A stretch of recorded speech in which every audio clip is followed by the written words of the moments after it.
Copenhagen planks are a fun and challenging option to progress your side plank. These work your adductors quite a bit in addition to your core. Come down on the floor next to a chair or bench. I find a chair or bench easier than something like a box because your bottom leg can move more freely under a chair or bench. Come into a side plank position by resting your top knee on the elevated surface and supporting your upper body with your elbow directly under that shoulder, pinky side of your hand down into the floor. As with other side planks, press through your serratus on the underside of your arm as you press the ground away from your shoulder, and in doing so, lift up and out of that arm. Simultaneously, press your top knee into the surface to engage the top leg adductors. Your bottom knee may be resting on the floor, or it may already be hovering above the ground.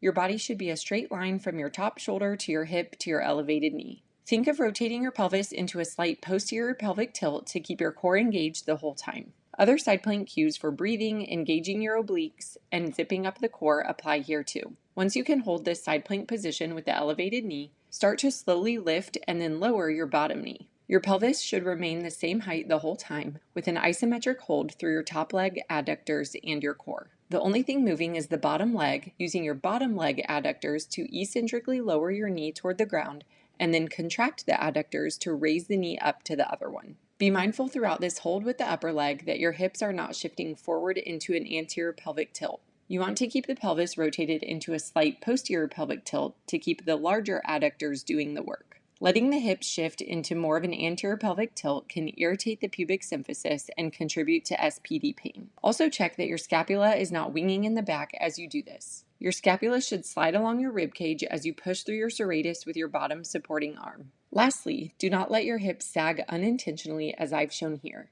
Be mindful that you keep your pelvis lifted off the ground the whole time by maintaining the lift through your serratus and your top leg adductors.